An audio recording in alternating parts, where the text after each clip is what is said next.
কোনো একটা ডিফারেন্ট ধরনের একটা সিনেমা ছিল, যেটা আপনারা যারা যারা দেখেছেন সেটা তো অফকোর্স বুঝতে পেরেছেন। আমার কাছে মনে হয়েছে যে এটা দুর্দান্ত একটা স্টোরি মেকিং, আর ফুল হরর বলবো না, কারণ এটা ফুল হরর ছিল না, শুধু ভৌতিক কিছু ছিল না, খুব সুন্দর একটা মেসেজ ছিল, খুব ভালো একটা গল্প ছিল। একটা মেয়ের খুব কষ্টের একটা গল্প ছিল, তার প্রতারিত হওয়ার গল্প ছিল, মানে ওভারঅল আমি বলবো থ্রিলার একটা ব্যাপার ছিল। তো সব কিছু সংমিশ্রণ ছিল হচ্ছে ডেড বডিটা, সরি, তো সব কিছু মিলিত ছিল ডেড বডিটা। তো আমার দর্শক হিসাবে আমার কাছে দুর্দান্ত লেগেছে মুভিটা। আই থিঙ্ক যারা যারা দেখবে তাদের খুবই ভালো লাগবে।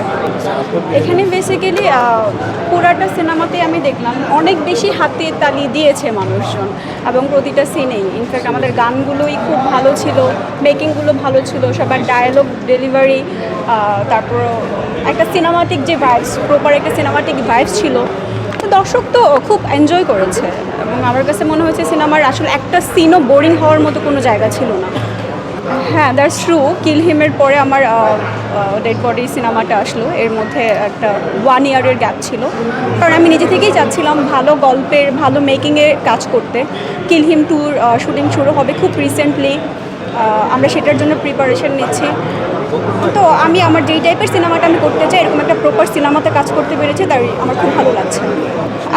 বেসিক্যালি ম্যাক্সিমাম যে কাজগুলো হয় ভালোবাসার, প্রেমের, এবং সবসময় একজন আরেকজনের অ্যাফেকশন, বা যেটা আমরা অলওয়েজ দেখি, তো আমার কাছে মনে হচ্ছে যে এখানে কোনো প্রেম নেই, এখানে প্রেমের ধোঁকাটা আছে, বা ধোঁকা না, এটা বিশ্বাসঘাতকতা আছে।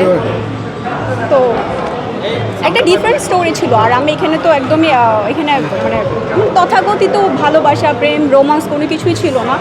একটা স্টোরি আমরা বলার চেষ্টা করেছি, এবং প্রপার একটা স্টোরি বলে এসেছি আমরা।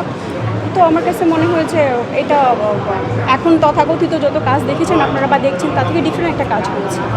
এটা আমি বরাবরই বলেছি, এবং অনেক আগেও বলেছিলাম যে ইকবাল ভাইকে আমি অ্যাজ এ প্রডিউসার আমি জানি, ডিরেক্টর হিসাবে যে উনি এতটা সফল সেটা আমি কিল হিমে বুঝেছি, এবং কিল হিমের স্ক্রিনিং যতটুকু সময় আমি পেয়েছি, যতটুকু সময় আমার জায়গাটা ছিল পারফেক্ট, এবং আমি খুব ভালো মতো চেষ্টা করেছি। এবং ওনার মেকিং যখন আমি হলে গিয়ে দেখলাম যে উনি ওনার যে মুন্সিয়ানা বলে, সরি আমি এই ওয়ার্ডটার সাথে নতুন নতুন পরিচিত হয়েছি, ওনার মুন্সিয়ানাটা উনি প্রপারলি দেখাতে পেরেছেন।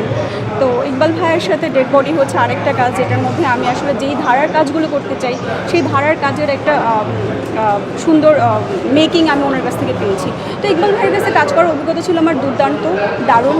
আমি আবারও ইকবাল ভাইয়ের সাথে কিল হিম 2 করছি, এবং আমি চাইবো আমার পরপর কয়েকটা সিনেমা ওনার সাথে করে আমার অভিজ্ঞতাটা বাড়াতে।